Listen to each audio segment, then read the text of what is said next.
आज तक ऐसी कोई स्टडी नहीं आई है जो ये साबित करे कि बनाना का इस्तेमाल करने से आपकी खांसी बढ़ जाएगी। वेपिंग या e cigarette is a safer alternative to smoking. यही एक अस्थमा का ट्रीटमेंट है। Hello everyone, I am doctor Sapna Dixit, consultant pulmonologist at Felix hospital Noida.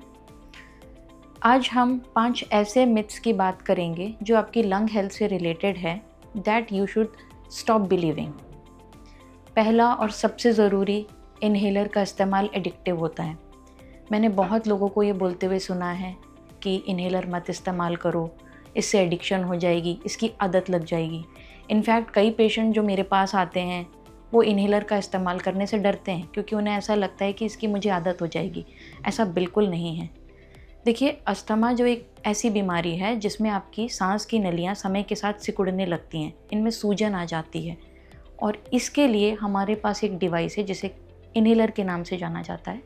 इसमें एक ऐसी दवाई होती है जो कि आपकी सांस की नलियों को फैलाती है। सांस की नलियों में जो सूजन हो जाती है अस्थमा में, उसको कम करती है। इसमें ऐसा कोई भी पदार्थ नहीं होता जिससे आपको इसकी आदत लग जाए या आपको एडिक्शन लगे। तो ये मानना बहुत गलत है कि इन्हेलर का इस्तेमाल करने से आदत हो जाएगी। इनफैक्ट यही एक अस्थमा का ट्रीटमेंट है। इसका रेगुलर इस्तेमाल करने से ही आपकी बीमारी कंट्रोल होगी। तो अगर आपके डॉक्टर ने आपकी बीमारी के लिए आपको इन्हेलर प्रिस्क्राइब किया है तो उसको रेगुलर यूज़ करिए, इस्तेमाल करिए, वरना आपकी बीमारी कंट्रोल नहीं होगी। It's a very big myth and you should stop believing it right now. Next is, बहुत लोगों को मैंने बोलते हुए सुना है कि अगर हम अस्थमा या COPD वाले मरीज के बगल में बैठेंगे तो हमें भी ये बीमारी हो जाएगी। ऐसा बिल्कुल नहीं है। अस्थमा और COPD ऐसी बीमारी हैं जो कि non communicable and non infectious हैं। मतलब ये एक इंसान से दूसरे इंसान में फैलती नहीं हैं और नॉन इन्फेक्शियस होती हैं। जैसे कि शुगर और BP की बीमारी होती है जो कि एक मरीज़ से दूसरे मरीज़ में फैलती नहीं है, वैसे ही ये भी बीमारियां हैं। हाँ, ऐसे मरीज वायरल इन्फेक्शन, सीजनल फ्लू के लिए ज़्यादा प्रोन होते हैं क्योंकि उनका underlying lung is not healthy. ऐसे कंडीशन में ये इन्फेक्शन स्प्रेड हो सकते हैं, but as such asthma in COPD पर से नॉन कम्युनिकेबल है, ये स्प्रेड नहीं होती है। तीसरी धारणा ये भी बहुत है कि COPD बस एल्डरली में होता है, ओल्ड एज में होता है। तो ये मानना आपका गलत है। आजकल के बढ़ते पोल्यूशन को देखा जाए, एक्टिव स्मोकिंग देखी जाए और यंगस्टर्स में ई सिगरेट्स एंड वेपिंग का बहुत इस्तेमाल हो रहा है। इससे आपके लंग बहुत डैमेज होते हैं। इसीलिए ये सारी बीमारियां अब हमें अर्ली एज ग्रुप में भी मिलने लगी हैं because of the harmful effects of smoking, pollution and cigarettes. ऐसा नहीं है कि COPD अब ओल्ड एज में ही होता है। अगर आपको कंटिन्यूस ब्रीदिंग डिफ़िकल्टी हो रही है, खांसी आ रही है, बलगम निकल रहा है, even at an early stage, then आपको एक नियरेस्ट पल्मोनोलॉजिस्ट को ज़रूर कंसल्ट करना चाहिए because these could be your signs for COPD, early COPD. Next is a very common myth among youngsters is vaping या e-cigarette is a safer alternative to smoking.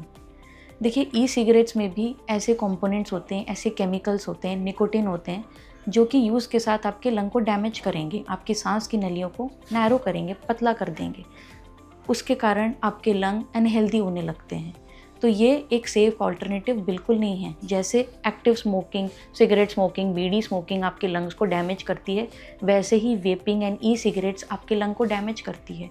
तो ये एक सेफ ऑल्टरनेटिव बिल्कुल भी नहीं है। आज ही इसका इस्तेमाल बंद करिए। 5वां मिथ जो बहुत सारी माँओं में मैंने देखा है कि अगर बच्चे को सर्दी ज़ुकाम खांसी होने लगती है तो वो बनाना देना बंद कर देती हैं। ऐसा नहीं है। आज तक ऐसी कोई स्टडी नहीं आई है जो ये साबित करे कि केले देने से, बनाना का इस्तेमाल करने से आपकी खांसी बढ़ जाएगी, कफ बढ़ जाएगा, कोल्ड बढ़ जाएगा। ऐसा बिल्कुल नहीं है। हाँ, इस फ्रूट का टेक्सचर ऐसा होता है जिससे लगता है कि थोड़ा बलगम ज़्यादा आ रहा है, बट ऐसा बिल्कुल नहीं है। ना ये सर्दी जुकाम बढ़ाता है, ना ये बलगम बढ़ाता है। तो आप कोल्ड में इसका आराम से इस्तेमाल कर सकते हैं। तो ये थे आज 5 मिथ आपकी लंग हेल्थ से रिलेटेड। आई होप आपके मिथ्स क्लियर हुए हों और आपका व्यू चेंज हुआ हो। Please stay connected with us. Thank you. Health से जुड़ी ऐसी कई और जानकारी के लिए फेलिक्स हॉस्पिटल के YouTube चैनल को सब्सक्राइब करें और अपने सवाल कमेंट बॉक्स के जरिए हम तक पहुंचाएं। और डॉक्टर की अपॉइंटमेंट के लिए दिए गए नंबर 9810455953 पर संपर्क करें।